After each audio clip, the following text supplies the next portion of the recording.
আল্লাহ তাআলা সূরা মুলক, এটা 67 নম্বর সূরা, 29 পারা আয়াত নাম্বার 6 আমি আপনাদের সম্মুখে পাঠ করলাম। খুব খেয়াল করে শুনবেন। আল্লাহ তাআলা বলছেন যে যেই ব্যক্তিরা কি করে, আমার সাথে কুফরি করে, অস্বীকার করে। আল্লাহ বলছেন যারা কি করে, আমাকে অস্বীকার করে, আমার সাথে হঠকারি করে, কুফরি করে। ভালো করে শুনবেন, যা কিছু তাদেরকে আদেশ করা যায়, যেমন আপনাদের পিণ্ডলতলা গ্রামের জামে মসজিদের ইমাম সাপ্তাহিক আলোচনা করে। হয়তো এই সপ্তাহ আলোচনা হয়েছে জাহান্নামের ব্যাপারে, তারপরে হয়তো হয়েছে জান্নাতের ব্যাপারে, আগামীতে হয়তো নামাজের ব্যাপারে বলবেন। এই করে করে ধারাবাহিক ইমামগণ আলোচনা করে থাকেন। আচ্ছা, এটা তো সাপ্তাহিক জুমার দিনে আলোচনা, জালসা জুলুসে ওলামার মুখ থেকে আমরা শুনতে পাই। এটাও বড় বড় সেমিনার সম্মেলন হয়। তাহলে আপনি বলুন যে কোনটা আমার আর আপনার অজানা আছে? কোনটা অজানা আছে? কোনোটাই তো অজানা নেই। কিন্তু আমরা এই দুর্বল কঙ্কাল ইমান নিয়ে বসবাস করি। আমাদের মন চাইছে শুনতে যাচ্ছি বা শুনি, কিন্তু সেটাকে যে আমলে বাস্তবায়ন করব সেটা আমাদের দ্বারা দিয়ে হচ্ছে না। তার কারণ যে এখনো পর্যন্ত ইমান আমাদের বুকে জায়গা পায়নি। তার কারণ ভাইজান, আল্লাহ তাআলা এটা বলতে চাইলেন যে যারা আমার সাথে কুফরি করবে, আমার সাথে, আল্লাহ তাআলা বলছেন যে তাদের জন্য কি হবে, আযাব ও জাহান্নাম। ওদেরকে আমি আমার কঠিন যন্ত্রণাদায়ক মানে জাহান্নাম খানাতে আমি তাদেরকে গ্রেফতার করব। আপনি মনে করছেন কি জাহান্নামে আমি নামাজ না পড়ার কারণে, রমজান মাসের সিয়াম পালন না করার কারণে, আল্লাহ আমাকে অর্থ দিয়েছে দান খায়রাত না করার কারণে, যাকাত না আদায় করার কারণে জাহান্নামে দিবে তো কি চলে যাব? তা আপনি এটা সহজ ভাবছেন যে এই জাহান্নাম খানাতে আমাকে যেতে হবে? আল্লাহ বলছেন ওয়াবিসাল মাসির, এটা অত্যন্ত জঘন্য নোংরা জায়গা। এত জঘন্য, এত নোংরা জায়গা। তা আপনি কি একটু আখিরাতটাকে বলে ভাবছেন? বলুন, বসে বসে কি আপনি ভাবছেন যে এটা জাহান্নাম আছে, কঠিন ভয়াবহ দিন, 50,000 বছরের একটা দিন হবে? তা আপনি সারা দিনের ভিতরে কি একবারও আপনি ভাবছেন? আপনি বলুন, সারাদিন সকালে আপনি চললেন 7টার দিকে বাইকে করে, আপনি কোনো ব্যবসায়ী, সারাদিন তারপরে সন্ধ্যায় বাড়ি ফিরলেন, আপনি যখন অঙ্ক করছেন মাথায় আপনার হাতটা পড়ে গেল।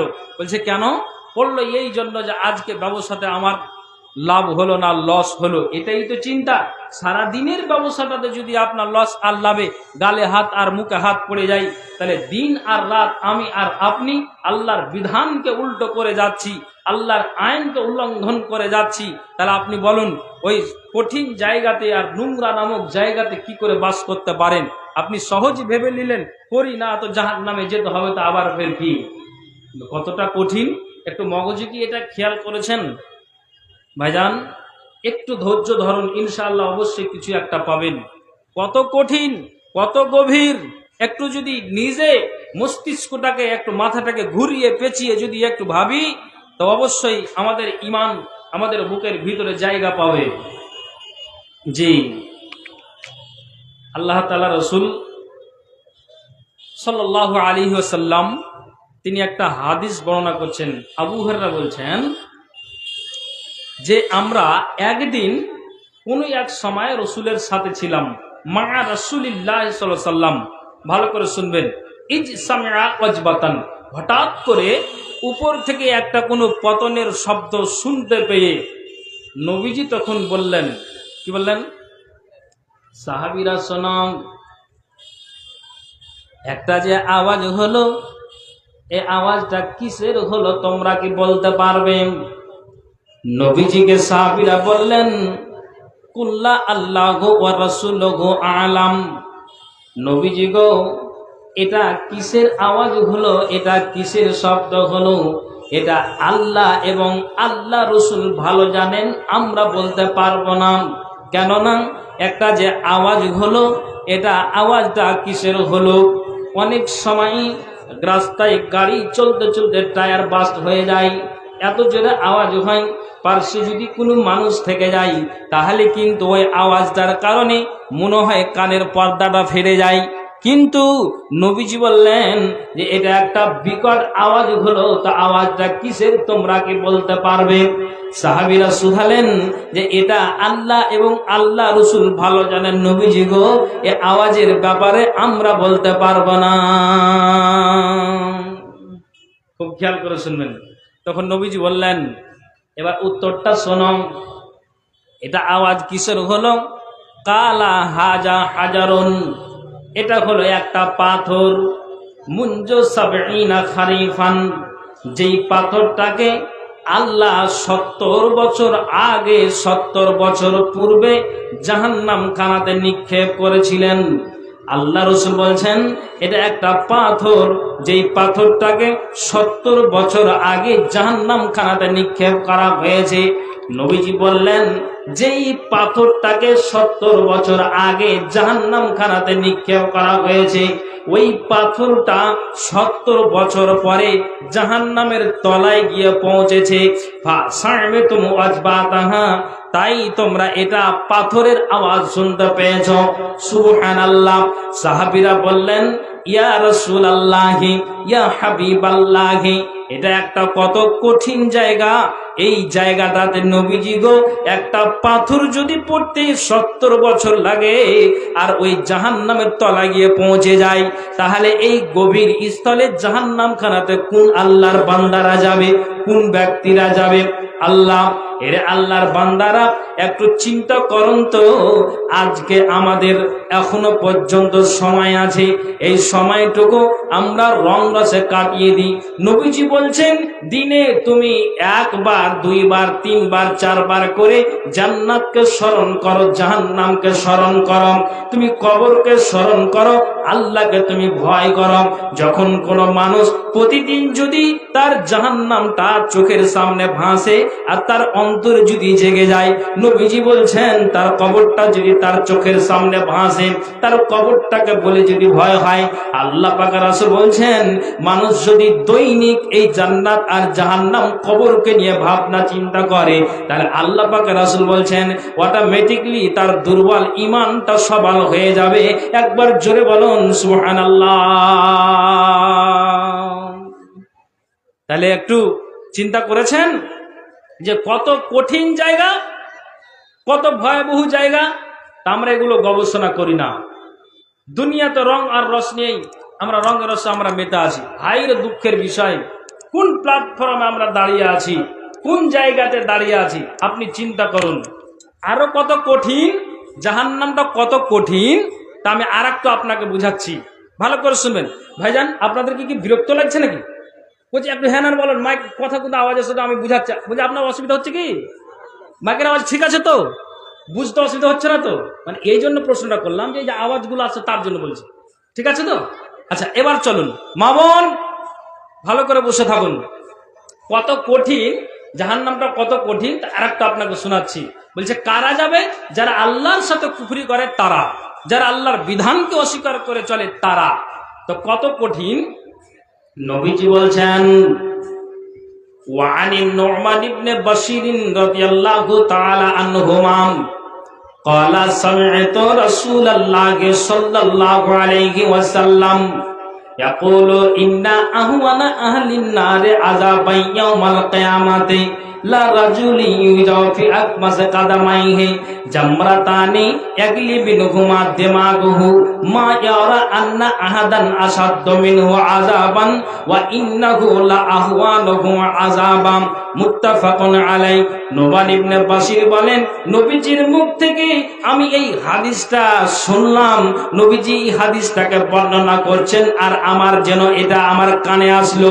উনি বললেন আল্লাহ পাকের রাসূল এই হাদিসটার বর্ণনা দিচ্ছেন আর আমি যেন এটাকে শুনলাম।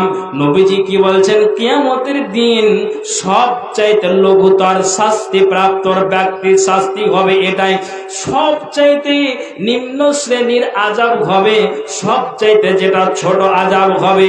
নবীজি বলছেন কিয়ামতের দিনে সবচাইতে যেটা ছোট আযাব হবে, ওই ব্যক্তিটার 2 পায়ে আপনার জন্য আগুনের 2টো আঙ্গার পরিয়ে দেওয়া হবে, জুতো পরিয়ে দেওয়া হবে।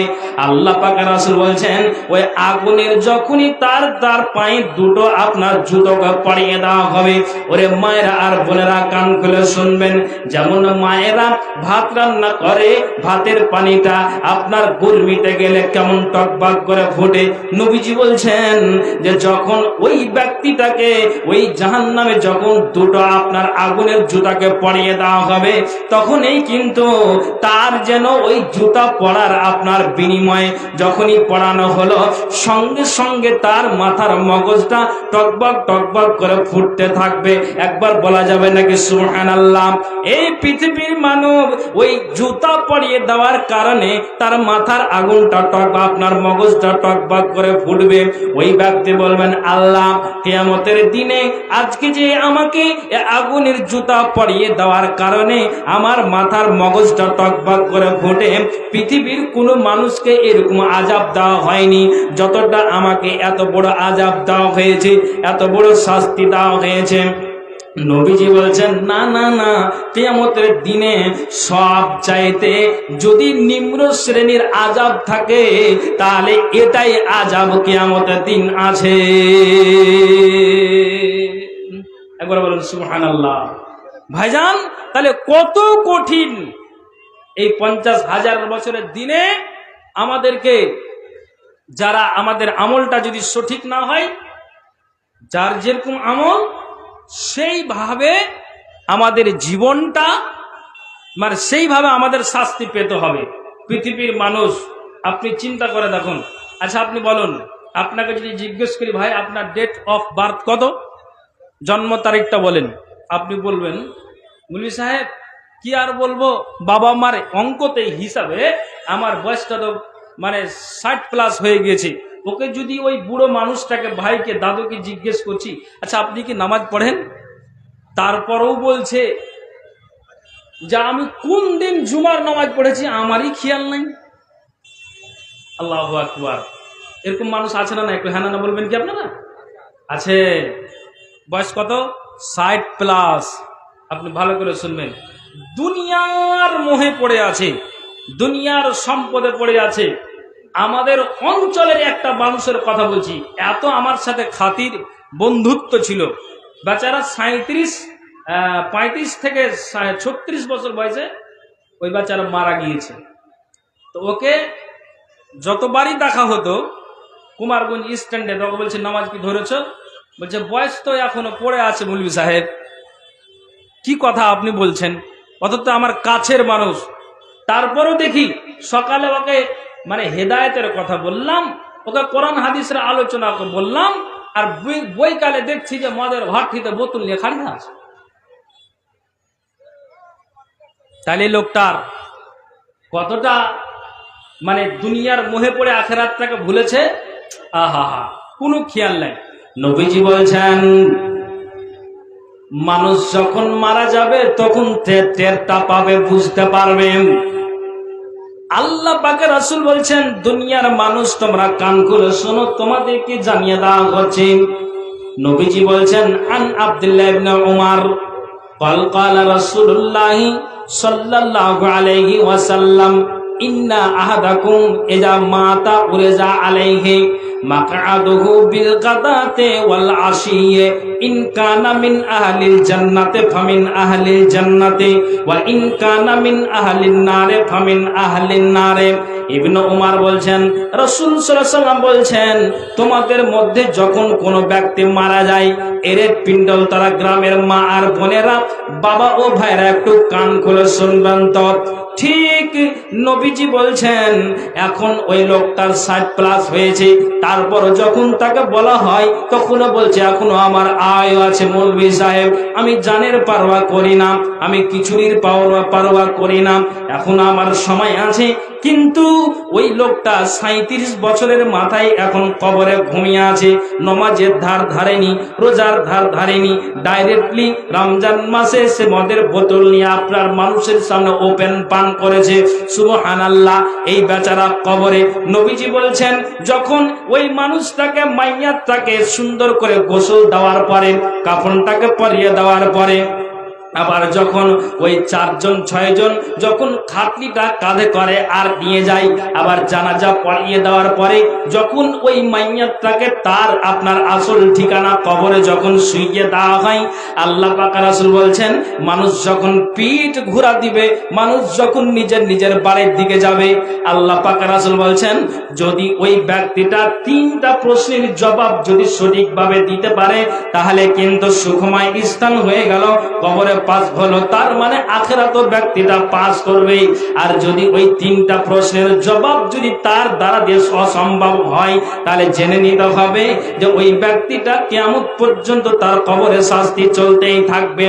আমি এই হাদিসটাকে পাঠ করেছি, এই কথাটি বলার একমাত্র উদ্দেশ্য হলো নবীজি বলছেন যে ওই মানুষ আপনার ওই মাইয়াতটাকে কবরে যা আপনার শুয়ে আছে প্রতিদিন সকালে আর সন্ধ্যাতে ওই কবরবাসীকে তার আসল স্থানটি দেখানো হয়, তার স্থায়ী স্থানটি দেখানো হয়। নবীজি বলছেন ইনকানা মিন আহলিল জান্নাতে ফামিন আহলিল জান্নাতে, যদি সে জান্নাতি হয় তাহলে আকাশ থেকে দরজা খুলে দিয়ে তাকে বলা হয় এই দেখো তোমার সুখময় স্থানখানা, তুমি আল্লাহর তুমি সঠিকভাবে ইবাদত করেছো, নামাজ পড়েছো, রমজান মাসের সিয়ামকে তুমি পালন করেছো, এই দেখো তোমার এইটা হলো আসল স্থান, তুমি কবরে যে শান্তিতে এখন ঘুমিয়ে আছো। নবীজি বলছেন সকাল আর সন্ধ্যাতে, প্রতিদিন সকাল আর সন্ধ্যাতে ওই কবরবাসীকে যেই কবরের 3টা প্রশ্নের উত্তর দিতে পেরেছে সকাল আর সন্ধ্যা তার সামনে জান্নাতটাকে পেশ করা হয়, আর ফেরেশতারা বলবে এটা হলো তোমার আসল স্থান, আল্লাহ তাআলা কিয়ামতের দিন তোমাকে সুখময় স্থানখানাকে ভরে দিবেন। নবীজি বলছেন ওয়া ইন কানা মিন আহলিন নারে ফামিন আহলিন নারে, কিন্তু যদি লোকটা জাহান্নামী হয় তাহলে কিন্তু সকাল সন্ধ্যা তাকে জাহান্নামের আগুন দেখে তাকে কিন্তু আতঙ্কিত করা হয়। ফেরেশতারা বলবে এরে পাপিষ্টি রূহু, এরে আল্লাহর অপবিত্র বান্দা শুনে নাও, কবরে তো তোমার শাস্তি চলছে কিন্তু কিয়ামতের দিনে তোমাকে এই কঠিন জায়গাটাতে আসতে হবে। নবীজি বলছেন জান্নাতবাসীকে সকাল সন্ধ্যা তার আপনার সুখময় স্থান দেখানো হয়, আর জাহান্নামী ওই পাপী লোককে তার স্থায়ী জাহান্নামটা দেখানো হয়। নবীজি বলে দিয়েছেন জান্নাতবাসীরা ওই জান্নাতখানা দেখার পরে তাদের জন্য আনন্দ উল্লাসটা দ্বিগুণ বেড়ে যায়, আর জন্য তারা হাসি খুশিতে হয়ে যায়। আর ওই পাপিষ্টি বান্দা যখন সকালে জাহান্নামকে একবার দেখবে আর বিকালে একবার জাহান্নামকে দেখবে, তো নবীজি বলছেন ওই কবরের ভিতরে আপনার জন্য আওয়াজ চিৎকার করে কান্না করতে থাকবে, আল্লাহ দুনিয়াতে আমি ধনের সম্পদ, আমি ধনের মোহে পড়ে, আমি আমার সন্তানের মোহে পড়ে, ওরে আপনার ধন সম্পদের মোহে পড়ে আখিরাতটাকে ভুলেছিলাম, কবরটাকে ভুলেছিলাম। হায় আল্লাহ এখন তো কবরে যা হচ্ছে কিন্তু এখন আমি যে এই কঠিন জায়গাটা সকাল সন্ধ্যাতে পেশ করা হচ্ছে, আল্লাহ কি হবে জানি না, এই বলে ওই পাপিষ্টি বান্দা আপনার জন্য কবরে আতঙ্কিত হবে আর চিৎকার করতে থাকবে। ভাইজান তাহলে আমরা কোন জায়গায় দাঁড়িয়ে আছি একটু চিন্তা করুন, কোরআন আর হাদিসের কথাগুলো শুনে একটু ভাবনা করুন যে হ্যাঁ আমরা দিন আর রাত আমাদের কিভাবে কাটছে, একটু চিন্তা ভাবনা করুন। পৃথিবীর মানুষ ভালো করে শুনবেন, কত কঠিন হবে হাসরের দিনটা। এই যে আমরা 60 বছর 70 বছর এমনি সময়টাকে কাটিয়ে দিচ্ছি, তরুণ যুবক বয়সটাতে আমরা ফালতু করে কাটিয়ে দিচ্ছি, কাজে লাগাই না। ভালো করে শুনবেন রাসূল কি বলছেন, ওয়া আন আদি ইবনে হাতিম রাদিয়াল্লাহু তাআলা আনহু ক্বালা রাসূলুল্লাহ সাল্লাল্লাহু আলাইহি ওয়াসাল্লাম, আদি ইবনে হাতিম থেকে বর্ণিত নবীজি বলছেন মা মিনকুম মিন আহাদিন ইল্লা সায়াকাল্লামু রাব্বাহু লাইসা বাইনাহু ওয়া বাইনাহু তারজুমানুন। পৃথিবীর মানব, নবীজি বলছেন এর দুনিয়ার মানুষ, আল্লাহ তাআলা কিয়ামতের দিন বান্দার সাথে কথা বলবেন, লাইসা বাইনাহু ওয়া বাইনাহু তারজুমানুন, আল্লাহ বান্দা কথা বলবেন কিন্তু মাঝখানে কোনো দোভাষী থাকবে না, কোনো পর্দা থাকবে না। যেমন মায়েরা পূর্ব দিকে বসে আছেন, সামনে একটা কাপড়টাকে আপনার জন্য আটকে দেওয়া হয়েছে, এটা একটা পর্দা। কিন্তু নবীজি বলছেন আল্লাহ বান্দা কথা বলবেন কিন্তু মাঝখানে কোনো দোভাষী থাকবে না, পর্দা থাকবে না। নবীজি বলছেন ওই আপনার জন্য আল্লাহর সাথে যে কথা বলা বলি হবে, মাঝখানে যে পর্দা থাকবে না। এখন আমি আপনাকে বলছি, নবীজি বলছেন ওই ব্যক্তিটা ফায়ানজুরু আইমানা মিনহু ফালা ইয়ারা ইল্লা মা কাদ্দামা, ওই ব্যক্তিটা যখন ডান দিকে তাকাবে তখন দেখবে তার পূর্বে পাঠানো আমল, আমি কোন আমল করে এসেছি। ওয়ায়ানজুরু আসআমা মিনহু ফালা ইয়ারা ইল্লা মা কাদ্দামা, যখন সে আবার বাম দিকে তাকাবে তখন দেখবে যে আমি আর পূর্বে পাঠানো আমল ব্যতীত আর ব্যক্তিরা কিছুই দেখতে পাবে না। হায় আল্লাহ, বাম দিকে তাকাবে পূর্বে পাঠানো আমল ব্যতীত কিছুই দেখতে পাবে না, বাম দিকে তাকাবে পূর্বে পাঠানো আমল ব্যতীত আর কিছুই দেখতে পাবে না। নবীজি বলছেন ওয়ায়ানজুরু বাইনা ইয়াদাইহি ফালা ইয়ারা ইল্লান নারা, আর যখন সামনের দিকে তাকাবে দেখবে জাহান্নামের আগুন, ডান দিকে তাকাবে তার আমল দেখতে পাবে, বাম দিকে তাকাবে তার আমল দেখতে পাবে, সামনের দিকে যখন তার নজর যাবে তখন কিন্তু আর জাহান্নামের আগুন সেটা আপনার চোখের সামনে ভেসে আসবে। এই জন্য নবীজি বলে দিয়েছেন ওয়ালাউ বিশিক্কি তামারাতিন, খেজুরের টুকরার বিনিময় হলো তোমরা জাহান্নামের আগুন থেকে বাঁচার চেষ্টা করো। ভাইজান, সেদিন টেরটা পাবেন যে আমি কি আমল করে এসেছি, কি আমল করে এসেছি, সেদিন আপনি বুঝতে পারবেন। এখন আমার রং আর রসের জীবনটা কাটছে। আচ্ছা আপনি বলুন, একটা কথা আপনাদের বলি। কি কথা? একটু আপনি হ্যাঁ না না বলবেন, আপনাদের অসুবিধা হচ্ছে না তো? একটু কথা বলবেন।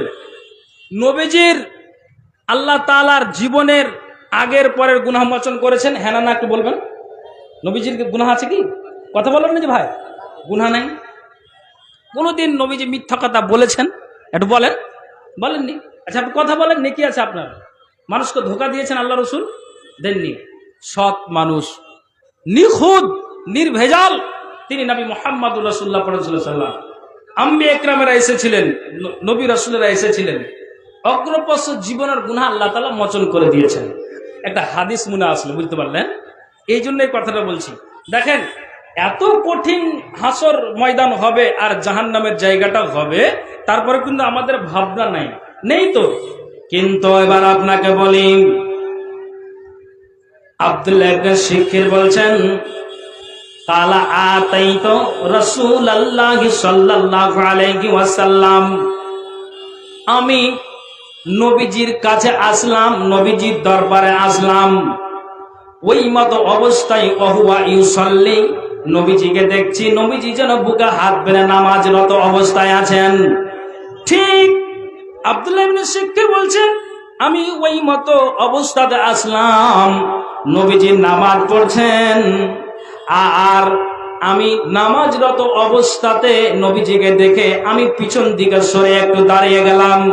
ওয়াহুয়া ইউসাল্লি আজিজুন কা আজিজিল মিরজাল বিনাল বকাব, রাসূলের কথা বলছেন আব্দুল্লাহ ইবনে শিখির। নবীজি যে নামাজ পড়ছেন, মা বোনেরা রান্না করতে গেলে কেমন যেন আপনার ভাতের পানিটা আওয়াজ করে, টকবক করে ফুটে, গ্যাস সিলিন্ডারের আগুনটা কেমন আওয়াজ হয়, চুলার আওয়াজ, আপনার আগুনটা সিলিন্ডার আওয়াজটা কেমন হয়, তেমনি যেন আব্দুল্লাহ ইবনে শিখির বলছেন নবীজি নামাজ পড়ছেন, এটা ঠিক আছে, কিন্তু আল্লাহ রসুলের পেট থেকে আল্লাহর ভয়ে ওই ফুটন্ত পানির মতো স স শব্দ বের হচ্ছে। এখন আপনাকে আমি বলি, যে নবীজির জীবনের গুনাহকে আল্লাহ মোচন করে দিয়েছেন, এই মানুষটার যদি আল্লাহর ভয়ে যদি এইভাবে কান্নাকাটি করে, চিন্তা করে দেখুন তো, তার পেটটা আপনার জন্য আল্লাহর ভয়ে তার পেট দিয়ে যদি শব্দ বের হয়, এরা পাপী গুনাহগার মানুষেরা আমরা কোন জায়গাতে দাঁড়িয়ে আছি, কোন প্ল্যাটফর্মে দাঁড়িয়ে আছি, একটু চিন্তা করেন তো। এই জন্য নবীজি বলছেন, এর পিণ্ডলতলা গ্রামের মা আর বোনেরা, বাবা ভাইয়েরা, তোমরা এই সময়টাকে অপচয় নষ্ট না করে সামনে আমাদের পশ্চিমবঙ্গতে বিধানসভা আছে, পঞ্চায়েত আসবে, তারপরে এমপি ভোট আসবে। আপনার গ্রামের কথা বলছি না, মানুষেরা রাত আর দিন নিন্দকে ঘুমকে হারাম করে দেয়। কোন দলের লোক কোন বাড়িতে ঢুকে যায় বলেন, এরকম হচ্ছে কি হচ্ছে না? সারা রাতটা পার করে দেয়। এটা তোমাকে শয়তান তোমাকে বাহবা দেয়, ভালোবাসা দেয়। শুনে রাখো, এর পিণ্ডল তোরা গ্রামের মা আর বোনেরা, বাবা ভাইয়েরা, রাসূল বলছেন শুনে রাখো, কোন মানুষ যদি ওয়ান আবি হুরায়রা রাদিয়াল্লাহু তাআলা আনহু قال قال رسول الله সাল্লাল্লাহু আলাইহি ওয়াসাল্লাম, আবু হুরায়রা থেকে বর্ণিত, নবীজি বলছেন লা ইয়ালজুন্নারা রাজুলুন বাকা মিন খাশিয়াতিল্লাহ। আল্লাহ পাকে রাসূল বলছেন, দুনিয়ার মানুষ, তুমি দুনিয়ার জন্য রাতটা অতিবাহিত করে দিতে পারো। দুনিয়ার মানুষ, তুমি দুনিয়ার সাথে দিন আর রাতকে তুমি ঘুমটাকে হারাম করে দিতে তুমি পারো। কিন্তু নবীজি বলছেন শুনে রাখো, গভীর নিশিতে উঠে গিয়ে তুমি আল্লাহর ভয়ে কাঁদো, মাবুদ রে আল্লাহ, আমি পাপ করেছি, ভুল করেছি, জীবনে আল্লাহ আর অন্যায় কাজে যাব না।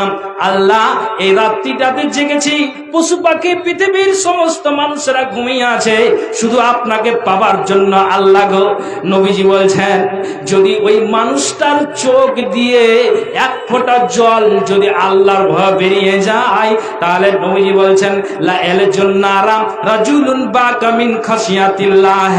আল্লাহ পাক রাসূল বলছেন, যেই ব্যক্তিরা আল্লাহর ভয়ে কেঁদেছে, ওই ব্যক্তিটাকে জাহান্নামের আগুন স্পর্শ করবে না। একবার জোরে বলুন সুবহানাল্লাহ।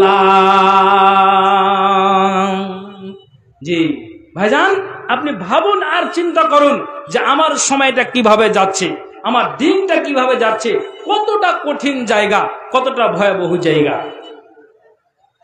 রাসূল বলছেন যে শুনে রাখো, ওই দিন এতটা একটা কঠিন দিন, কিন্তু আমরা সেই দিনটাকে স্মরণ করছি না।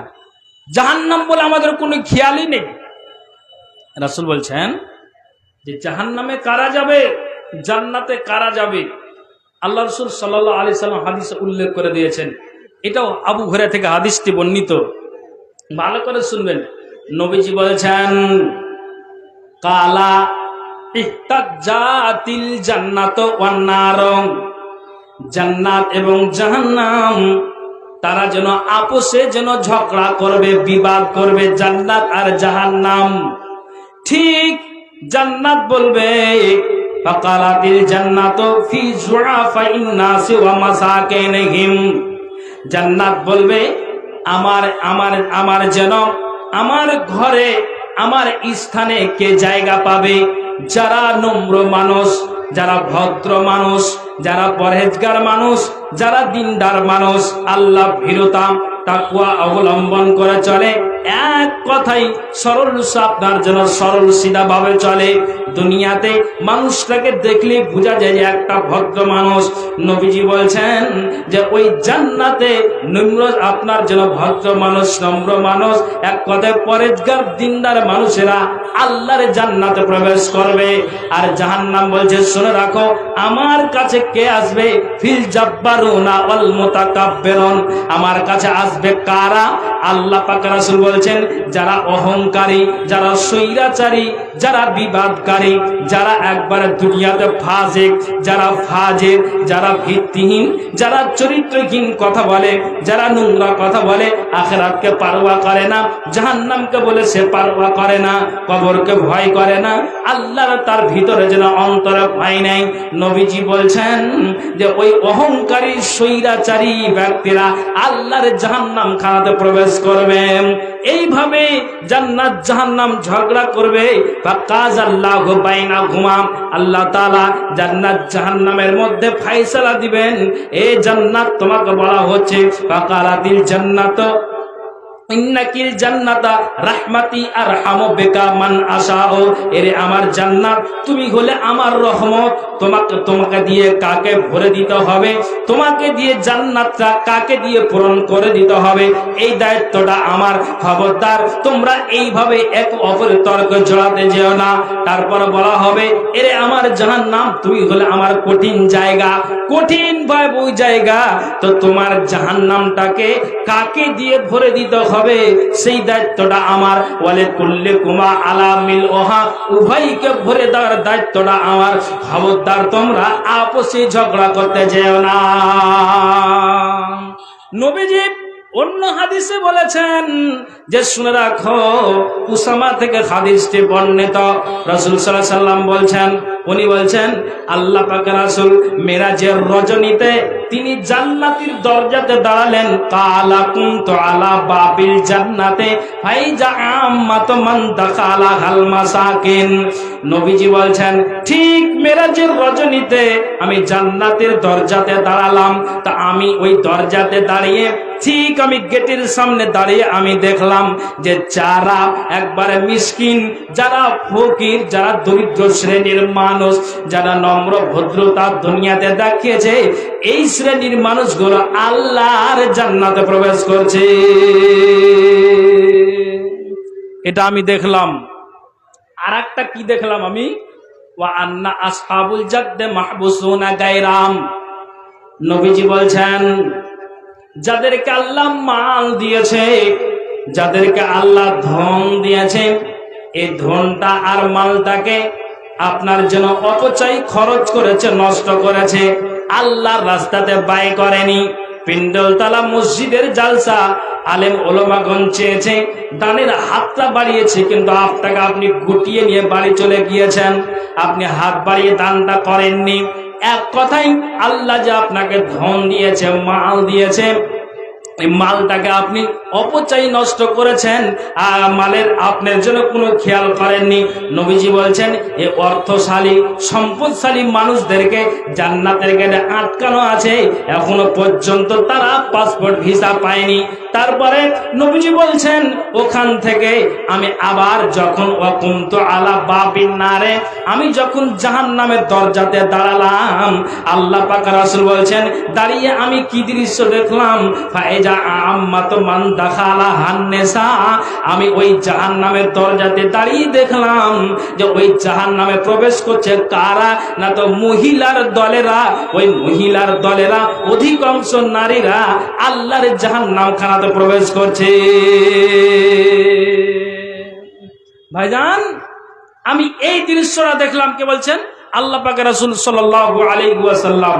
পৃথিবীর মানুষ আপনি ভাবুন, চিন্তা করুন যে আজকে যে আমরা এই পৃথিবীর মাটিতে বেঁচে আছি, হায় আল্লাহ, আমি আপনাকে বলছি একটা কথা, আমাদের মালদা জেলারই একজন কোন ব্যক্তির কথা। কি ব্যক্তির কথা? ও বিএসএফ এর চাকরি পেয়েছিল, তো ওকে বলা হয়েছে সেই গুজরাটে মানে তার স্থান হয়েছিল। তো ওকে বলছে বড় বাবু তোমার দাড়িকে সম্পূর্ণ কেটে দিতে হবে, হেয়ার স্টাইলে থাকতে হবে, যেটা নিয়ম বলছি সে নিয়ম পালন করতে হবে। একজন বড় মাপের আলেমকে ফোন করে জিজ্ঞেস করলো, আমি 5 ওয়াক্ত নামাজ আদায় করি, তারপরও আমি চুপি সারে, কোনো জায়গায় কোনোদিন ভালো পায় মন্দ পায়, নামাজটা আদায় করেনি, কিসের কাজ করো? না তো আমি এই কাজ করি। আচ্ছা ঠিক আছে। তো বলছে মাওলানা আফসোসের কথা, দুঃখের কথা যে আমি 65,000 টাকা বেতন পাই। তো একটা আফসোসের কথা মাওলানা, দুনিয়ার সুখ আল্লাহ দিয়ে দিয়েছেন, কিন্তু আখেরাতের সুখটা হলো সবচাইতে বেহতার, অতি উত্তম, ওটাই হলো চিরস্থায়ী জায়গা। আর চিরস্থায়ী জায়গার জন্য আমি যদি ওই জায়গাটাকে সুখের তৈরি করতে না পারি, আর আমি এইভাবে দুনিয়াতে আমি আয় ইনকাম করে আমি আমার ফ্যামিলিকে সুন্দর করে চালিয়ে আমি দুনিয়ার মোহে পড়ে যদি আখেরাতটাকে ভুলে যাই, তাহলে কিন্তু কিয়ামতের দিন বরবাদ হয়ে যাবে মাওলানা। মাওলানা বললেন একটা তোমার উপায়। বলছে কি? আপনি বলুন। বলছে কি বলছে? না তো আমি যদি নামাজ আদায় করি তাহলে আমাকে চুপে সারে আদায় করতে হয়, দাড়িটা আমাকে বলা হয়েছে সম্পূর্ণ তোমাকে কেটে দিতে হবে। এই নবীর সুন্নাতকে মাওলানা যখন বলেছে আমার অন্তরে আঘাত এসেছে, এটা আমি ছাড়তে পারি না, মানে এটাকে আমি কেটে দিতে পারি না। যখনই বলেছে আমি ঘরের ভিতরে গিয়ে আমি একা একা আমার চোখ দিয়ে জলকে বইয়েছি যে কোন এমন আমি জঞ্জালে আর ঝামেলাতে পড়লাম। চাকরি কতদিন আছে? বলছে চাকরি আমার 2036-এ শেষ হবে। 2036-এর চাকরি আমার শেষ হবে, তাহলে কি করবে? বলছে মাওলানা কোনো উপায়? যে উপায় ভাই আর আমি কিছু বলতে পারছি না, সবচাইতে যেটা আমার পয়েন্ট, যে তোমাকে চাকরি ছেড়ে দিতে হবে যদি তুমি আখিরাতটাকে বানাতে চাও। সুবহানাল্লাহ। আমি যদি লোকটার নাম বলি তো হয়তো অনেকে চিনতে পারবেন, কিন্তু নাম বলবো না। কেন বলবো না? তার কারণ আছে। এবার আপনাকে বলি, ওই মানুষটা আখিরাতটাকে তৈরি করার জন্য, জাহান্নাম থেকে বাঁচার জন্য, কবরে যেন সুখের জায়গা, সুখময় স্থানখানা থাকবে তার জন্য, কবরটা যেন আমার সুখের হয় তার জন্য, আখিরাতটা যেন আমার সুখের হয় তার জন্য, ওই বেচারা চাকরি ছেড়ে এখন বর্তমানে আপনার হাজীদেরকে হজ্জের তরে নিয়ে যাচ্ছে। একবার বলেন সুবহানাল্লাহ। দুনিয়াতে ভালো মানুষ আছে, ভালো মানুষ আছে। বলছে মাওলানা আমি ছেড়ে দিয়েছি এই কারণে যে আমি আখিরাত বরবাদ করতে চাই না। তাহলে আপনি চিন্তা করে দেখেন তো। জি, এই জন্য কবি কি বলেছেন? ঈমানের পথে অবিচল থেকে আমার মরণ যেন হয়, ঈমানের পথে অবিচল থেকে আমার মরণ যেন হয়। তোমারই কাছে মিনতি আমার, তোমারই কাছে মিনতি আমার, ওগো দয়াময়, ঈমানের পথে অবিচল থেকে আমার মরণ যেন হয়, ঈমানের পথে অবিচল থেকে আমার মরণ যেন হয়। ভাইজান ভালো করে শুনবেন, আবু মুসা থেকে হাদিসটি বর্ণিত। নবীজি বলছেন কালা ইহতারাকা বাইতুন বিল মদিনাতে আলা আহলিহি মিনাল লাইলে। মদিনার কোন একজন কাউরির গৃহে, কোন একজন পরিবারের বাড়িতে আগুন লেগে সবকিছু পুড়ে ছারখার হয়ে যায়। হাদিসটা বুখারী মুসলিমে আছে। ভালো করে শুনবেন, যে মদিনার মাটিতে কোনো একজন বাড়িতে, কোনো একজন পরিবারের যে বাড়িতে আগুনটা লেগেছিল সব কিছু আপনার রাতে আগুন লেগে পুড়ে ছারখার হয়ে গেছে। এটা গল্প নয়, হাদিস বলছি। তা ঠিক যখন আপনার যেন ওই মদিনার মাটিতে বাড়িতে আগুন লেগে পুড়ে ছারখার হয়েছে, হাদিসটা কি বলছেন? ফালাম্মা হুদ্দিসা রাসূলুল্লাহ সাল্লাল্লাহু আলাইহি ওয়াসাল্লাম, এই বাড়িটা যে পুড়েছে, আগুন লেগে সবকিছু ছারখার হয়েছে, এই কথাটা নবীজির কানে খবর গেল। নবীজি যেন এই খবরটা তিনি কানে পেলেন, শুনতে পেলেন। এবার নবীজি জবাব দিলেন, এরে সাহাবীরা শোনো, ক্বালা ইন্না হাযিহিন নারা আদুব্বুল লাকুম, যেই আগুনটা ওই বাড়িটাকে পুড়ে আপনার তহস নহস করে দিয়েছে, বাড়ির বিন্দু মাত্র কিছু বেঁচে নাই, আগুনে সব কিছু ছারখার হয়ে গিয়েছে। নবীজি বলছেন এ আগুন হলো তোমাদের দুশমন, এ আগুন হলো তোমাদের শত্রু। কাজে আল্লাহ পাক রাসূল বললেন, সাহাবীরা শোনো, যখন তোমরা ঈশা নামাজ পড়ার পরে ঘুমাতে যাবে, তখন তোমরা নিজে থেকে ওই জাহান্নামের আগুন থেকে, তোমরা ওই আগুন থেকে তোমাদের আত্মাকে বাঁচার চেষ্টা করো। কেননা কিয়ামতের দিনে ওই ভয়াবহ কঠিন জায়গাতে ওই দুশমন নামের আগুনে যদি আমার আমল ঠিক না হয়, তাহলে যেমন এই বাড়িটা পুড়ে ছারখার হয়েছে, কিয়ামতের দিনে আমিও পুড়ে কয়লা হয়ে যাব। সুবহানাল্লাহ। ভাইজান চিন্তা করে দেখেছেন আমরা কোন জায়গাতে দাঁড়িয়ে আছি গো? আল্লাহ পাকের রাসূল মা আয়েশার কামরাতে তিনি নামাজ আদায় করছেন, তো মাঝে মাঝে তিনি দৈনিক এই দোয়াটা তিনি 100 বার পাঠ করতেন, 100 বার দোয়াটা পাঠ করতেন। আশা করি জানা আছে, কিন্তু বললে আপনাদের স্মরণে চলে আসবে। আর দোয়াটা কি বলবো আপনারা একটু বলেন তো। এই সামনের মানুষেরা হাতটা উঁচান তো, কারা কারা শুনবেন? তা 1000 টাকা দেন তো দেখি। যা এবারে শেষ। আচ্ছা বলবো কি বলেন? আচ্ছা এবার শুনেন তো। ঠিক মা আয়েশার কামরাতে তিনি মনে মনে একটু আওয়াজ দিয়ে, মানে কিন্তু মা আয়েশা শুনতে পাচ্ছেন, কি বলছেন তিনি, মানে দোয়াটা পাঠ করছেন কি, আল্লাহুম্মা হাসিবনি হিসাবান ইয়াসীরা, আল্লাহুম্মা হাসিবনি হিসাবান ইয়াসীরা, আল্লাহুম্মা হাসিবনি হিসাবান ইয়াসীরা। মা আয়েশা খুব চালাক মেয়ে ছিলেন। কুলতো ইয়া রাসূলুল্লাহ কে মাল হিসাবুল ইয়াসির, নবীজি গো সহজ হিসাবটা কি? আপনি এই দৈনিক দোয়াটাকে 100 বার করে আপনি পাঠ করেন। ঠিক হাদিসের ভাষায় পাওয়া যায়, বিদ্বান আলমগণ বলেছেন, যখন এই মা আয়েশা এই কথাটা জিজ্ঞেস করলেন, নবীজির চোখ দিয়ে জল বয়ে গেল। আয়েশা রে, তুমি শোনো, কিয়ামতের দিনটা এত কঠিন দিন হবে, এত ভয়াবহ দিন হবে, এত মারাত্মক দিন হবে। আয়েশা তুমি শুনে রাখো, প্রশ্নটা করা মাত্রই আমার বুক ফেটে কান্না চলে আসছে। আয়েশা, কেননা শুনে রাখো, কিয়ামতের দিন পিণ্ডলতলা গ্রামের কোনো মা আর বাবার কোনো ভাইয়ের যে হিসাবটাকে আপনার পঙ্খানুপঙ্খ রূপে পাই পাই করে যাচাই বাছাই করে খুঁটিনাটি করে যদি হিসাবটা নাই, আয়েশা তুমি শুনে রাখো, কিয়ামতের দিনে যার হিসাবটাকে একবারে খুবই বিস্তারিত করে না হবে, ওই ব্যক্তিটা কিয়ামতের দিন ধ্বংস হবে।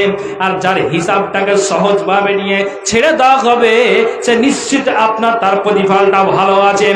আমি নবী মুহাম্মদ সাল্লাল্লাহু আলাইহি ওয়াসাল্লাম তিনি বলছেন, আমি আল্লাহর কাছে দৈনিক 100 বার দোয়াটা পাঠ করার পরে আমি আল্লাহকে বলছি, আল্লাহ জাহান্নামের জায়গাটা এত কঠিন জায়গা, আল্লাহ গো পুরুষারের জায়গাটা এত কঠিন জায়গা, আল্লাহ গো যেই দিন ডান হাতে আর বাম হাতে আমলনামা আসবে ওটা একটা কঠিন জায়গা।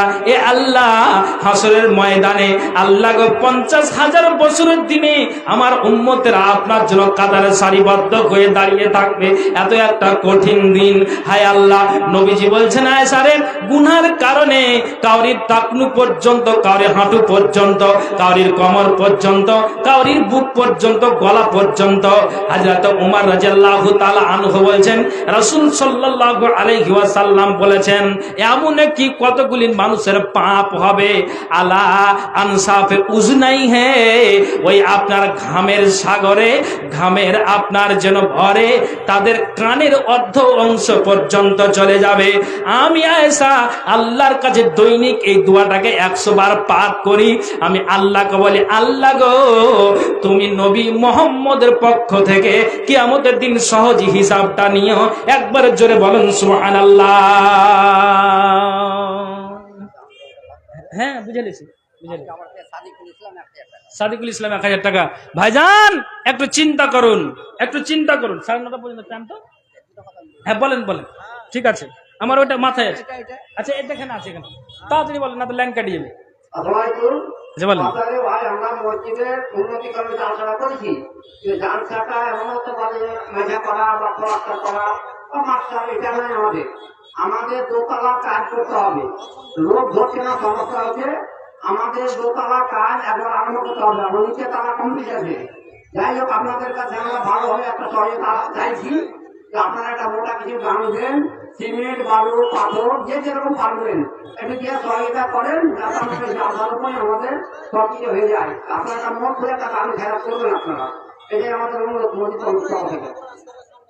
ধান ফান যে যা পারবেন দেবেন আর কি, ভালো পাঠা ছেড়ে যা। ভাইজান আমি এটা বন্ধ করবেন, আমি দুটো হাদিস বলবো। আজ যে মাওলানা বাবজি বললেন, আমার ওটা খেয়াল আছে, অবশ্যই খেয়াল আছে, বললে তার ভালো হলো। আচ্ছা, আপনারা কি বিরক্ত হচ্ছেন কি?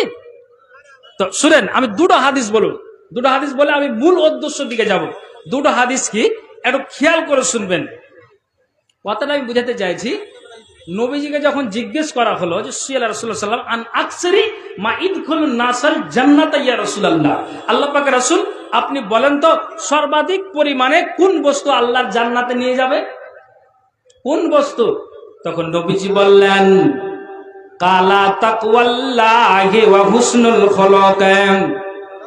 নবীজি বললেন যে যদি তোমার পৃথিবীর মাটিতে তুমি যদি তাকওয়া অবলম্বন করে চলতে পারো, এক কথা আল্লাহ ভীরুতা দেখাতে পারো, তোমার ভিতরে আল্লাহর ভয় আছে, তুমি মুমিনের খাতায় আল্লাহর ডায়েরিতে নামটা লিখাতে পেরেছো, নবীজি বলছেন এ তাকওয়া সর্বাধিক পরিমাণে আল্লাহর জান্নাতে নিয়ে যাবে।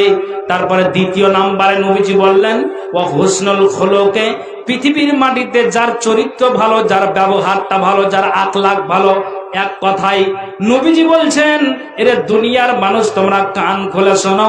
আল্লাহ পাক রাসূল বলছেন, কোন যদি স্ত্রী নিজের স্বামীর কথা বলে যে আমার স্বামীর ব্যবহার ভালো, সত্যি এটা প্রমাণ, এটা আসলে এই কথা, স্বামীর ব্যবহার ভালো। স্বামী যদি বলে আমার স্ত্রীর ব্যবহারটা ভালো, সত্যি স্ত্রীর ব্যবহারটা ভালো। নবীজি বলছেন তোমার ব্যবহার এতটা উত্তম, এতটা ভালো, পিণ্ডলতলা গ্রামের মানুষ তোমার ব্যবহারে সন্তুষ্ট আছে। নবীজি বললেন এই দুই বস্তু, তাকওয়া এবং ব্যবহার, সর্বাধিক পরিমাণে আল্লাহর জান্নাতে নিয়ে যাবে। আবার নবীজিকে জিজ্ঞেস করা হলো, ওয়াসিয়ালা আন আকসিরিমা ইদখুলুন নাসান নারা ইয়া রাসূলুল্লাহ, আল্লাহ পাক রাসূল আপনি বলেন তো সর্বাধিক পরিমাণে কোন বস্তু আল্লাহর জাহান্নাম খানাতে নিয়ে যাবে? নবীজি বলছেন, এরে মায়েরা কান খুলে শুনবেন, বাবারা কান খুলে শুনবেন। নবীজি বলছেন কালাল ফাম, নিজের মুখটাকে কন্ট্রোল রাখো, খবরদার মুখ দিয়ে নোংরা কথা বের করিও না, আবর্জনা কথা বের করিও না। মুখ দিয়ে যদি মানুষ আপনার ফাহিশা কথা বের করে, নোংরা কথা বের করে, আপনার ওয়াকাত্ত ভাষায় গালি দেয়, পাড়া প্রতিবেশীকে গালি দেয়, তোমার মুখের ভাষাতে গ্রামবাসী সন্তুষ্ট নয়। নবীজি বললেন মুখটাকে যদি সামলাতে না পারো তাহলে তোমার এই মুখ তোমাকে জাহান্নাম খানাতে নিয়ে যাবে। দ্বিতীয় নাম্বারে নবীজি বলছেন ওয়াল ফারজ, নিজের ইজ্জত আর নিজের শরমগা, এই লজ্জা স্থানটার হেফাজত রাখো। খবরদার স্বামীরে বিবাহের আগে কোনো অন্য নারীর সাথে তুমি তোমার ইজ্জতটাকে বিলিয়ে দিও না। এর মা বোন, তোমার স্বামীর তা আপনার স্বামীর পূর্বে তোমার ইজ্জতটাকে অপর পুরুষকে তুমি দেখিয়ে দিও না। আল্লাহ পাক রাসূল বলছেন যে মানুষগুলো এই মুখ আর লজ্জা স্থানকে কন্ট্রোল না করতে পারবে, এই দুই বস্তু সর্বাধিক পরিমাণে আল্লাহর জাহান্নাম খানাতে নিয়ে যাবে। জি, তাহলে আমাদেরকে মুখ আর লজ্জা স্থান কন্ট্রোলে রাখতে হবে। যদি না রাখতে পারে তাহলে জাহান্নাম খানাতে নিয়ে যাবে। শেষ একটা হাদিস, যেহেতু আমাকে মাওলানার দায়িত্ব দিয়ে রেখেছেন, কি হাদিসটা ভালো করে শুনবেন। যখন সব কিছু আমি যা কিছু আমল করে গিয়েছি তার উপরেই আমার হিসাবটা হবে। আল্লাহ তাআলা বলেছেন ওমা আনা বিযাল্লামিল লিল আবিদ, আমি বান্দার প্রতি কিঞ্চিত পরিমাণ জুলুম করব না, যা করেছো তার উপরেই তোমাকে জাহান্নামে যেতে হবে, যা করেছে তার উপরেই তোমার হিসাব নিকাশ হবে, একটুও বাড়াবাড়ি হবে না। হাদিসটা আপনাকে শোনাচ্ছি, আবু সাঈদ খুদরি থেকে হাদিসটি বর্ণিত। নবীজি বলছেন যে যখন এজা দাখালা আহলুল জান্নাতে ও আহলুন নারে, যখন জান্নাতীরা হিসাব নিকাশ হয়ে যাওয়ার পরে জান্নাতে চলে যাবে, জাহান্নামীরা যখন জাহান্নামে চলে যাবে, তো রাসূল বলছেন ইউজাউ বিল মাউতে কাআন্নাহু কাবসুন আমলাহুন ফা ইউকাফু আলা সুরে বাইনাল জান্নাতি ওয়ান নারে। তখন যেন জান্নাতীরা জান্নাতে আর জাহান্নামীরা জাহান্নামে, তখন ঠিক এই মরণটাকে সাদা কালো মিশ্রিত ভেড়ার আকৃতিতে নিয়ে আসা হবে, জান্নাত জাহান্নামের এক প্রাচীরের মাঝখানে তাকে দাঁড় করা হবে বা রাখা হবে। তখন বলা হবে হাইকাল ইয়া আহলাল জান্নাতে, এই জান্নাতের অধিবাসীরা, হাল তারিফুনা, তোমাদেরকে বলছি তোমরা কি একে চিনতে পারছো? তোমরা যে ফায়ানজুরুনা, তারা সবাই দেখবে, দেখার পর বলছে হ্যাঁ চিনতে পারছি। বলছে কে এটা? জাহাজাল মাউত, আকল মত এসে জানখানা কবজ করেছিল, এটা আমাদের মরণ। আবার জাহান্নামীদেরকে জিজ্ঞেস করবে, এর জাহান্নামের অধিবাসী তোমরা কে কে চিনতে পারছো? নবীজির ভাষায় এসেছে ফায়ানজুরুনা, মাথা উঁচু করে তারাও দেখবে, বলবে হাজাল মাউত, এটা হলো আমার মরণ। ঠিক নবীজি বলছেন তখন ওই জান্নাত জাহান্নামের মাঝখানে প্রাচীরের উপর দাঁড় করা আছে, যেমন গরুকে রশি দিয়ে বেঁধে দেওয়া হয়, খাসিকে জবাই করতে গেলে ৩-৪ জন ধরে হাত সুন্দর করে পাকে ধরে তার শরীরকে ধরে শুইয়ে দিয়ে আপনার মুলবি সাহেব তার টুটিতে ছোড়া লাগায়। পৃথিবীর মানব গরুকে জবাই করতে গেলে সুন্দর করে পা আকে রশি দিয়ে বেঁধে দিয়ে শরীরটাকে বেঁধে দিয়ে ফেলে দেওয়া হয়, তারপরে টুটিতে ছোড়া লাগানো হয়। আল্লাহ পাক রাসূল বলছেন যে ওই আপনার জন্য মরণটাকে ওই প্রাচীরের উপরে দাঁড় করানো আছে, তাকে শুইয়ে দেওয়া হবে, আর শুইয়ে দিয়ে মরণটাকে জবাই করে দেওয়া হবে। হবে আর বলা হবে এর জান্নাতের অধিবাসী। তোমরা শুনো, তোমাদেরকে জানিয়ে দেওয়া হচ্ছে এই যে সুখময় স্থানখানাতে তোমরা এসেছো, তোমাদেরকে জানিয়ে দেওয়া হচ্ছে খুলুদুন বেলা মাউতিন, জান্নাতে চিরস্থায়ী থাকো, তোমাদের আর কোনোদিন মরণ হবে না। জাহান্নামীদেরকে বলা হবে এর জাহান্নামের অধিবাসী, তোমরা জাহান্নাম খানাতে চিরস্থায়ী থাকো, খুলুদুন বেলা মাউতিন, তোমাদের আর কোনোদিন মরণ হবে না। হাদিসের ভাষায় পাওয়া যায় যে যখন মরণটাকে জবাই করে দেওয়া হবে তখন যেন আপনার ওই জান্নাতীরা আরো আনন্দ উল্লাসে মেতে যাবে। আল্লাহ গো, সুখময় স্থানখানা পেয়েছি, আমাদের মরণ হবে না, চিরস্থায়ী আমরা এখানে থাকবো। আর আপনার জাহান্নামেরা বলবে আল্লাহ এত কষ্টতে আমরা ভুগছি, আল্লাহ গো শাস্তি আমাদের চলতে আছে। আর এই যে দেখলাম স্বয়ং মরণটাকে জবাই করে দেওয়া হলো, আল্লাহ গো আমাদের জাহান্নামে আর মরণ হবে না। হাদিসে এসেছে তারা আরো আতঙ্কগ্রস্ত হয়ে যাবে, আরো যেন তারা যেন চিন্তাধারা হয়ে যাবে। সুবহানাল্লাহ। আর বলা হবে চিরস্থায়ী এই জায়গাতে থাকো। ভাইজান, তবে এখানে আমরা যারা এখানে বসে আছি, আমি বাবা ভাইদেরকে বলতে চাইছি, বলেন তো কারা কারা আমরা জাহান্নামে যাব না? একটু হাতটা উঁচু করেন তো দেখি, লিল্লাহে তাকবীর। আমরা কারা কারা জাহান্নামে যাব না বলুন? জান্নাতের কথা বলিনি, বলছি যে আমরা কারা জাহান্নামে যাব না। আমরা কি সবাই জাহান্নামে যাব বলুন? না জাহান্নামে যেতে চাই না, এটাই তো। আমরা কারা যেতে চাই না জাহান্নামে? একটা হাতটা উঁচু করে দেখান, হাতটা উঁচু করুন, লিল্লাহে তাকবীর, মাশাআল্লাহ। বাকি যে মাঝে মাঝে হাতটা নিচে আছে, তার মানে এরা আশা করছে যে জাহান্নামে যাব নাকি? হায় হায় হায়, কি আফসোস কি বাত হে ভাই। বলুন, আমি আপনাদেরকে বলতে চাইছি আমরা জাহান্নামে যাব না, জান্নাত যেতে চাইছি, সুখময় স্থানখানা জান্নাত পেতে চাইছি, এটাই আমাদের আশা। ঠিক আছে, তো যারা আমরা জাহান্নামে যাব না, সবাই এটা আমাদের আশা যে না আমরা জাহান্নামে যাব না। অনেক কিছু কথা আছে ভাই, শুধু বললেই হয় না, যা কিছু বলা হচ্ছে শোনার পর আমলটাই যে সবচাইতে মূল্যবান। আমরা আমলও পরিণত করতে পারি, আমাদের প্রতিফল ভালো আছে, নচেত নাই। আমি আপনাদেরকে বলতে চাইছি আমরা জাহান্নামে যাব না। আলহামদুলিল্লাহ, আমি এদের ভিতরে আমি অন্তত 10টা কলম দেখতে চাইছি। কোন আল্লাহর বান্দা আছেন যে মাওলানা আমি জাহান্নামে যাব না, তার জন্য আমি আপনাকে আপনার হাতে দিচ্ছি আর দোয়া চাইছি, মাওলানা আপনি এই টাকাটা নেন। 10টা কলম, যেহেতু নবীজি আশারে মুবাশশারা, তিনি বলেছেন এরা জান্নাতে যাবে। সর্বপ্রথম আবু বকর নামটা উল্লেখ করা হয়েছে। তা আপনারা যারা এখানে বসে আছেন, আমি একজনকে আবু বকরের মতো দেখতে চাইছি। বলুন। সাদিকুল ইসলাম ফোনপে 5,000 টাকা দিয়েছেন। মহিদুর 500 টাকা শামসি থেকে পাঠিয়েছে। বেনামি 1000 টাকা পাঠিয়েছে। আচ্ছা ঠিক আছে, তো যা হোক, একজন 5000। তো ভাইজান, আপনাদেরকে বলতে চাইছি, এই যে হাদিসগুলো বর্ণনা করলাম, আপনারা শুধু শুনলেন। স্টেজে ওলামাগণ বসে আছেন, ওনারা ভালোভাবে জানেন, বিশেষ করে আমার অভিজ্ঞতাতে। আমার ভাই মানে আমার ভাই তো হবে না, দাদা হবে উনি, তো মানে খুব সুপরিচিত এবং কাছের মানুষ। আমি বললি না, ওনার হাদিস ও কোরআনের যথেষ্ট আল্লাহ তাআলা ওনাকে জ্ঞান দিয়েছেন। আমি জানি আমার অভিজ্ঞতাতে, আপনাদেরই গ্রামেরই, আপনাদের দেশের ছেলে ইকরামুল ভাই সাহেব, ওনাকে চিনেন না আপনারা? আপনাদের গ্রামের নয় ইকরামুল ভাই? বাড়িতে আছে মনে হয় উনি। তো যাই হোক, তো ইকরামুল ভাই এই যে বর্ণনাটা দিলাম, এসে থাকলে উনি হয়তো জানতে পারবেন যে হ্যাঁ ঠিক এই হাদিসের বর্ণনা হলো।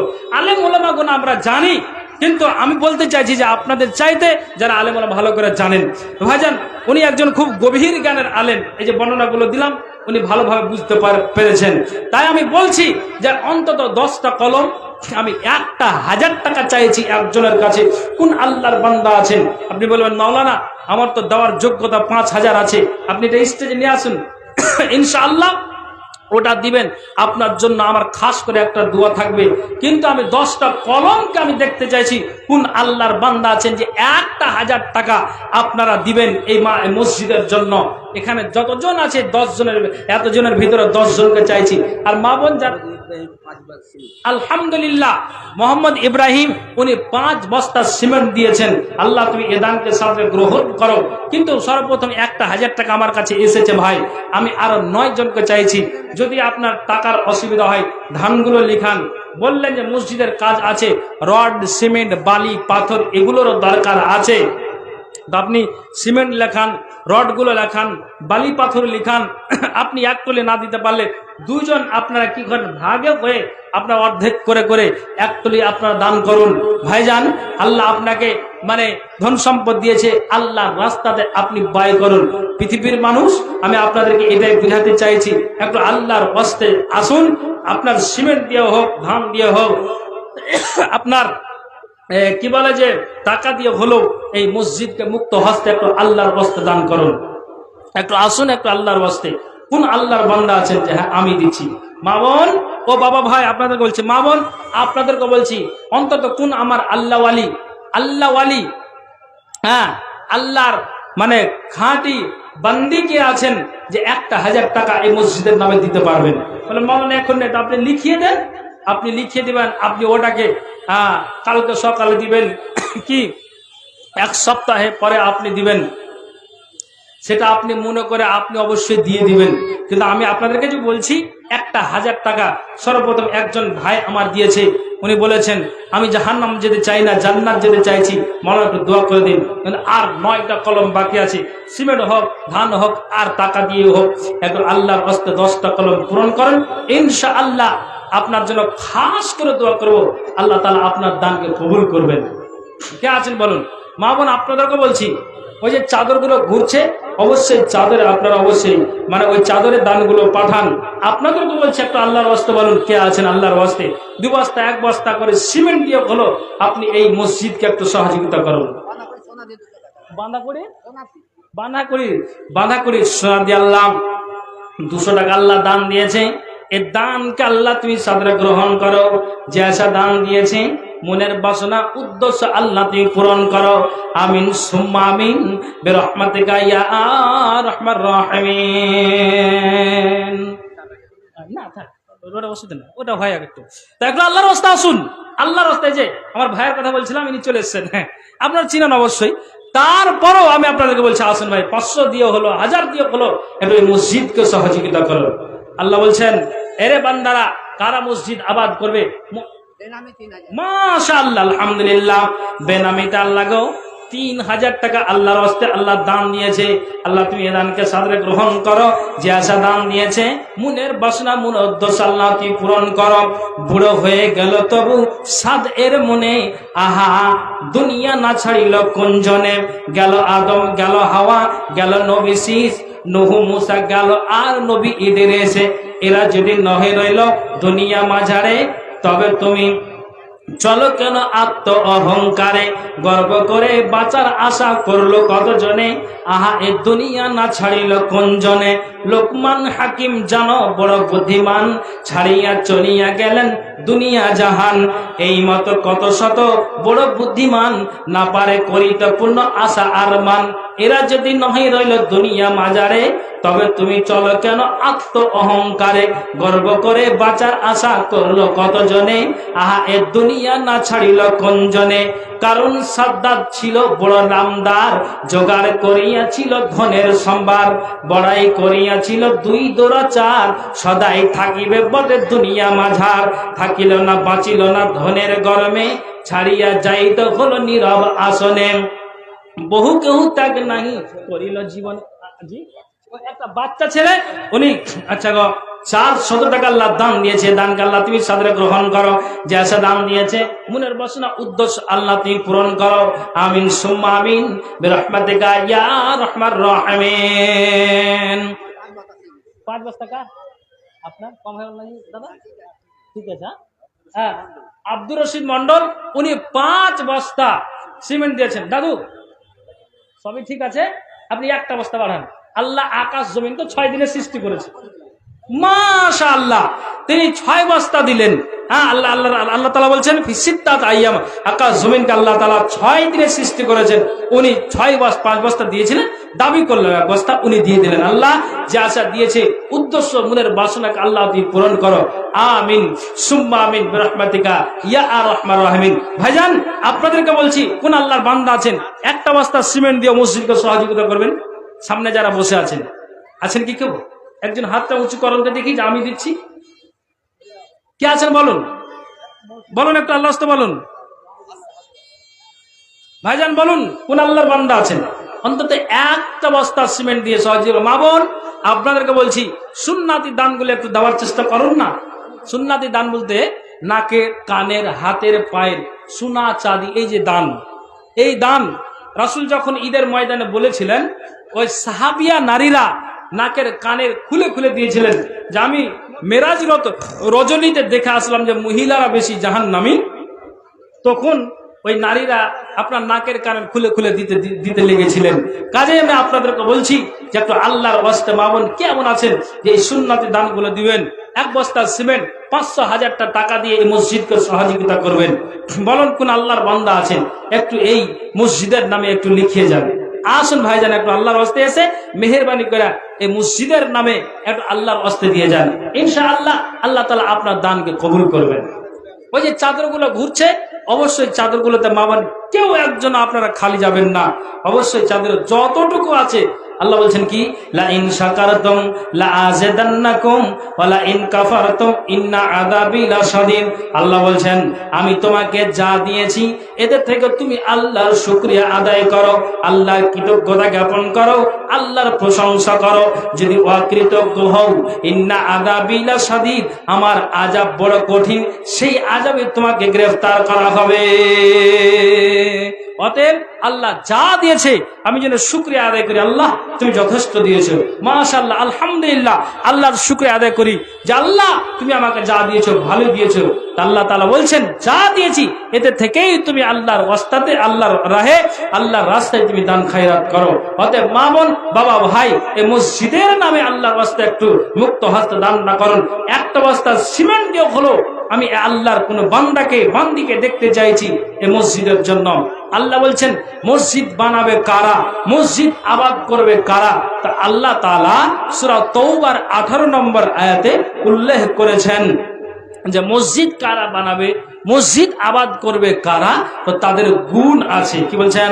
ইন্নামা ইয়া'মুরু মাসাজিদাল্লাহি মান আমানা বিল্লাহি ওয়াল ইয়াউমিল আখির ওয়া আকামাস সালাতা ওয়া আতাজ যাকাতা ওয়া লাম ইয়াখশা ইল্লাল্লাহ ফাআসা উলাইকা আইয়াকুনু মিনাল মুহতাদিন।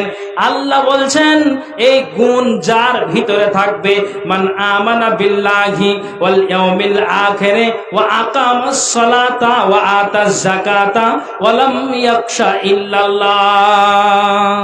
কি বলছেন? আপনার নামটা? তফিজুল, পিন্ডলতলা। আচ্ছা, এক বস্তা সিমেন্ট, হ্যাঁ ঠিক আছে, এক বস্তা সিমেন্ট তফিজুল ভাই আল্লাহ দান দিয়েছে। দানকে আল্লাহ তুমি সাদরে গ্রহণ করো। যে আশা দান দিয়েছে, মনের বাসনা উদ্দেশ্য আল্লাহ তুমি পূরণ করো। আমিন সুম্মা আমিন বিরহমাতিকা ইয়া রহমান রাহিমিন। আসুন আসুন মায়েরা, বোনেরা, কাউকে কি পাওয়া যাবে না অন্তত 500 বা 1000টা টাকা? কোন মহিলাকে কি পাবো না? না এ মাসের লক্ষ্মীর ভান্ডার ঢুকেনি গে? কাউকে কি পাবো না? ইনশাআল্লাহ পাবো। কোন বাচ্চা ছেলের হাতে যদি আপনি দিয়ে পাঠিয়ে দেন, আমি খাস করে ওই মায়ের জন্য আমি দোয়া রাখবো। এটা আপনাকে স্মরণ করে দোয়া ইনশাআল্লাহ রাখবো। তবে কোনো মা, কোনো বোন যদি দরদি থাকেন, তাহলে আল্লাহর ওয়াস্তে আপনি এটা লিখিয়ে দেন, বা নগদ থাকলে আপনি সেটাও হাজির করেন। একটু আসুন আল্লাহর ওয়াস্তে মেহেরবানি করে এই মসজিদের জন্য। হ্যাঁ বলুন, কোনখানে? ওই যেখানে বক্তার আছে। আচ্ছা, মানে মেয়ে মানুষ নাকি? একটা বাচ্চা হারিয়ে আছে। কার বাচ্চা? কান্নাকাটি করছে। তো বাচ্চাটা ওই মসজিদে জমা আছে যেখানে বক্তারা আছেন। তো ওখানে গিয়ে বক্তাকে কিছু টাকা দিয়ে ছুটিয়ে এলে আসেন, না তো চালান হয়ে যাবে। হ্যাঁ, একটু জান দয়া করে। কার বাচ্চা? দয়া কেন করব? মানে ও তো ভাবছে যে আমি, মানে বাচ্চা আমার হারিয়ে গিয়েছে। তো যান, খোঁজটা দিয়ে দিলাম যে ওই জায়গাটাতে মসজিদে, যেখানে মানে আমার ভাইয়েরা মানে বক্তাদের জায়গা করেছেন আল্লাহর ঘরে, ওখানে বর্তমানে এখন আছে। হ্যাঁ, কার বাচ্চা গিয়ে নিয়ে আসে, কান্নাকাটি করছে। তো চলুন মা বোন একটু আল্লাহর রাস্তা আসুন। বাবা ভাই মেহেরবানি করে মসজিদের নামে একটু আল্লাহর রাস্তা দেন। নবীজি বলছেন কি, কালাম মামবানা মসজিদান লিয়াযকুরাল্লাহ ফীহি বুনিয়া লাহু বাইতান ফিল জান্নাহ। নবীজি বলছেন কোন ব্যক্তি যদি আল্লাহর ঘর মসজিদকে জিকির আজকারের জন্য, আল্লাহর ইবাদতের জন্য যদি বানিয়ে দিতে পারে, যদি আল্লাহর ইবাদতের জন্য মৃত্যু বাহাদুরের স্ত্রী 1 বস্তা সিমেন্ট আল্লাহ দান দিয়েছে। মৃত্যু বাহাদুরের স্ত্রী আল্লাহ গো 1 বস্তা সিমেন্ট আল্লাহ দান দিয়েছে। আল্লাহ যে আশা দান দিয়েছে, মনের বাসনা উদ্দেশ্যকে আল্লাহ তুই পূরণ করো। আল্লাহ জানি না কি উদ্দেশ্য দিয়েছে, ইন্নাহু আলিমুম বিজাতিস সুদূর। আল্লাহ তুমি অন্তর্যামী, সারা পৃথিবীর আল্লাহ তুমি খবর রাখনেওয়ালা। আল্লাহ আমি জানি না, যদি আমি নাম ভুলে যাই তাহলে আল্লাহ তোমার খাতাতে নাম লেখা আছে। আল্লাহ গো যে আশা দান নিয়েছে, মনের বাসনা উদ্দেশ্য আল্লাহ তুমি পূরণ করো। আল্লাহ সে মায়ের আল্লাহ তুমি কি করো, 5 ওয়াক্ত নামাজ পড়ো তৌফিক দান করো। হে আল্লাহ তুমি ইমানে আমানে তাকে বাঁচিয়ে রাখো। মরার সময় আল্লাহ তুমি কালেমার তৌফিক দিও। আমিন সুম্মা আমিন বিরহমাতিকা ইয়া আরহামার রাহিমিন। আসুন বেনামিতে আর একজন ভাই আমার আল্লাহ গো 500 টাকা দিয়েছে, দানকে আল্লাহ তুমি সাদরে গ্রহণ করো। যে আশা দান দিয়েছে, মনের বাসনা উদ্দেশ্য আল্লাহ তুমি পূরণ করো। আমিন সুম্মা আমিন বিরহমাতিকা ইয়া আরহামার রাহিমিন। 500 টাকা দিয়েছে আল্লাহ, এই দানকে আল্লাহ তুমি সাদরে গ্রহণ করো। আল্লাহ কি উদ্দেশ্য দিয়েছে আল্লাহ আমি জানি না, আল্লাহ তুমি ভালো জানো। অতএব আল্লাহ তুমি এই দানকে সাদরে গ্রহণ করো। হে আল্লাহ আরব ভাইরা দিয়েছেন 1000কে 3000, 2000, 1000 করে সিমেন্ট। আল্লাহ সকলের দানকে আল্লাহ তুমি কবুল করো। হে আল্লাহ তুমি আমাদের সকলের ইবাদতকে আল্লাহ তুমি কবুল করো, মঞ্জুর করো। নইলে আল্লাহ ভয়াবহ কঠিন দিনে আমরা বরবাদ হয়ে যাবো আল্লাহ গো। তাই আল্লাহ তুমি আমাদের কবুল ইবাদতকে কবুল না করলে আমরা কিন্তু সেই দিন হয়রান হয়ে যাব, পেরেশান হয়ে যাব।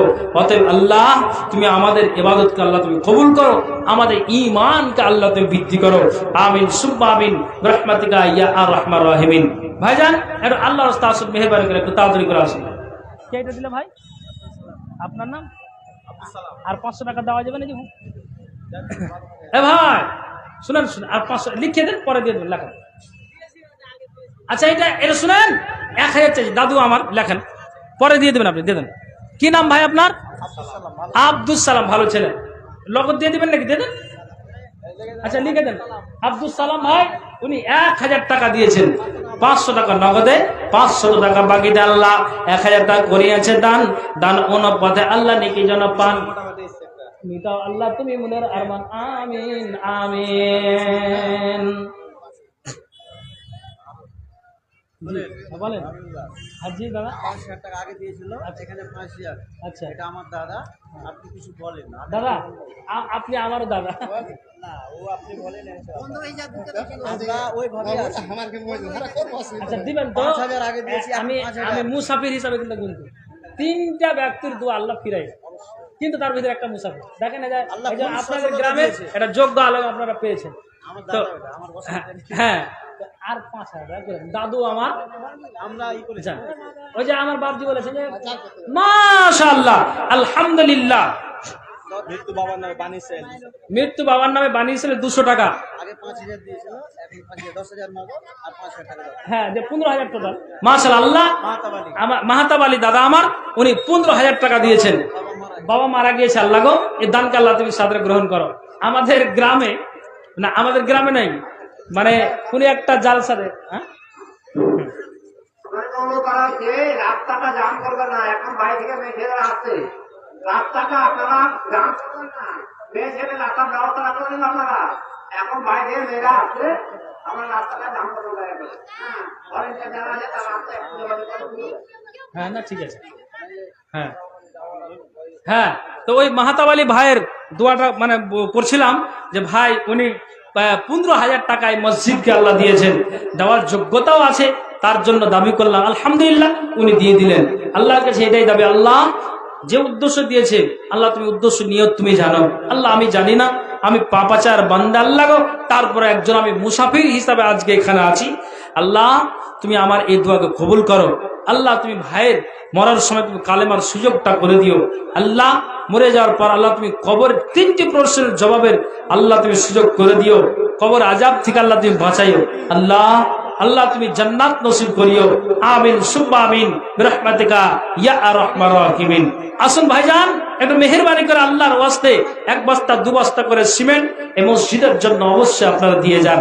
মা বোন, আপনাদেরকে বলছি, আমি কোন মায়ের কাছে অন্তত 2টা 1টা মা হলেই হবে যে আমি 1000টা টাকা চেয়েছি। জি, অনেকে আমাকে চিনেন, অনেকে আমি কাউরির কাছে এখনো অজানা, তবে তারপরেও আমি কোনো মাকে, কোনো আপনার বোনকে বলছি, অন্তত 1000 টাকা যদি আল্লাহর হস্তে এই মসজিদের নামে আপনি লিখে দিতে পারেন, তাহলে আপনার জন্য আমি খাস করে দোয়া রাখবো। তারপরে আমার পরে আমাদের মালদার জনপ্রিয় বক্তা জি গান গর্ব আলোচনা রাখেন, আল্লাহ উনাকে এখনো পর্যন্ত বাঁচিয়ে রেখেছেন। আল্লাহ, তিনার বয়স হয়ে গেছে যথেষ্ট, কিন্তু কথাগুলো শুনতেও যেন এখনো পর্যন্ত মন চাইছে। আল্লাহ কি তার কণ্ঠতে জাদু মধু দিয়েছেন, আর হাদিস কোরআনের কতটা দক্ষতা আল্লাহ তাআলা দিয়েছেন। সুবহানাল্লাহ, আল্লাহ তাআলা ওনাকে বাঁচিয়ে রেখেছেন, এটা আমাদের গৌরবের বিষয়। মাশাআল্লাহ, উনি আমার পরেই আসবেন, টাইমটা লিস্ট করা আছে, সে 10 মিনিট এদিক ওদিক হতে পারে, কিন্তু আমার পরে উনি আসবেন। তবে আমি তার আসার পূর্বেই, তিনার আসার পূর্বেই আমি আপনাদের কাছে এই বিশেষ করে মসজিদের জন্য আমি যে 20টা মিনিট 15টা মিনিট ধরে আপনার কাছে মসজিদের জন্য আমি ভিক্ষার ঝুলিটা ধরছি, অতএব আপনারা নিজের জন্য একটু আল্লাহর হস্তে একটু মুক্ত হস্তে দান করুন। মা বোন, আপনাদেরকে বলছি, চাদরে দিচ্ছেন, কিন্তু স্পেশালি ভাবে 500 বা 1000টা টাকা কোনো আপনার বাচ্চা ছেলের হাতে দিয়ে পাঠান। আমি আপনার জন্য এখানেই খাস করে দোয়া করব। আপনার কথাটা স্মরণ করে আরো জালসা আছে, সেই জায়গাতে আমি বলবো, হ্যাঁ, পিণ্ডলতলার কোনো মা আমার বোন কথাটাকে রেখেছে, সুন্নাতি দানগুলো দিলেও আপনি দিতে পারেন। মাশাআল্লাহ, একজন ভাই আমার আল্লাহ 100 টাকা আল্লাহ দান দিয়েছে, এই দানকে আল্লাহ তুমি সাদরে গ্রহণ করো। যে আশা দান দিয়েছে, মনের বাসনা উদ্দেশ্য আল্লাহ তুমি পূরণ করো। এ আল্লাহ, জানি না কি আশাতে কি উদ্দেশ্য আল্লাহ দিয়েছে, আল্লাহ গো তুমি মনের বাসনা, তুমি মনের উদ্দেশ্যকে আল্লাহ তুমি পূরণ করে দাও। আমিন সুম্মা আমিন বিরহমাতিকা ইয়া আরহামার রাহিমিন।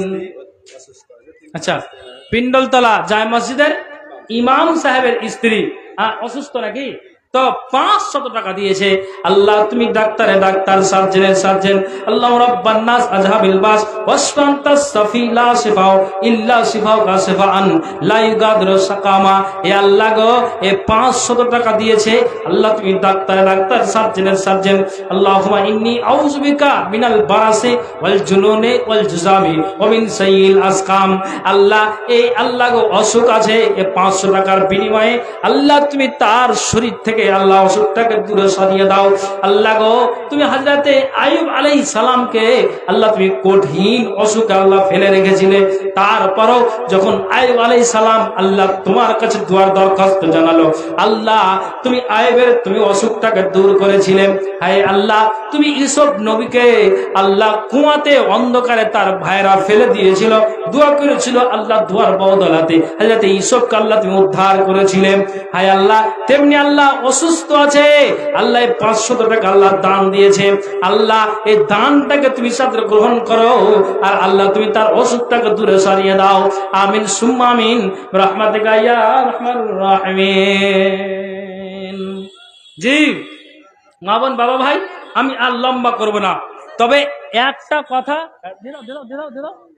একটা কথা, 100 টাকা আপনাদের দানের পর্ব মানে আমার পর্যন্ত শেষ হলো, তারপরে বক্তা আসবেন, ওনার হাতে দিবেন, তারপর আরেকজন বক্তা আছেন, ওনার হাতে দিবেন, যে আমরা শেষে কিছু টাকা ওনার হাতে দিব।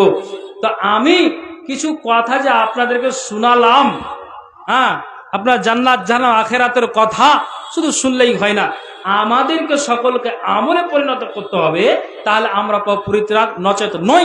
তবে আমি মা বোনদেরকে বলবো, যে বায়ানটা যে আমি রাখলাম, কিছু আপনাদের কথা মানে গোপনীয় থেকে গেল, উজ্জ্ব থেকে গেল, কিন্তু এটাকে প্রকাশ করার জন্য আমি আপনাদেরকে বলছি, একটা বই আমাদের মানে সবারই সকলেরই সুপরিচিত মাওলানা বদরুদ্দোজা নাদভী সাহেব, উনার এটা লিখা, বইটা লিখা আছে মহিলাদের নিষিদ্ধ কাজ।